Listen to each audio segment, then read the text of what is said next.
আমরা ঘরের মেয়েরা এখনো বুঝে উঠতে পারিনি সময়ের মূল্য। সময় এতটাই মূল্যবান আমাদের কাছে যে আমরা তাকে টিভি দেখে, ফোন ঘেটে ঘেটে নষ্ট করছি। ঘরের কাজ করতে করতে আমাদের সময় চলে যাচ্ছে, বাচ্চার পেছনে আমাদের সময় চলে যাচ্ছে। কিন্তু আমরা একবারও ভেবে দেখি না এই সব কিছুর ঊর্ধ্বে আছে ওপরওয়ালা, আল্লাহ পাক।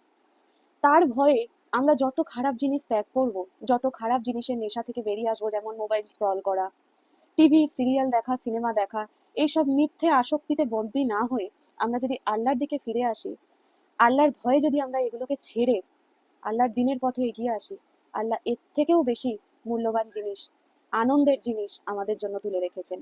যেদিন আমরা এই কথাটা বুঝে যাব, সেদিন আমরা আর খারাপ জিনিসের প্রতি আসক্তি হব না।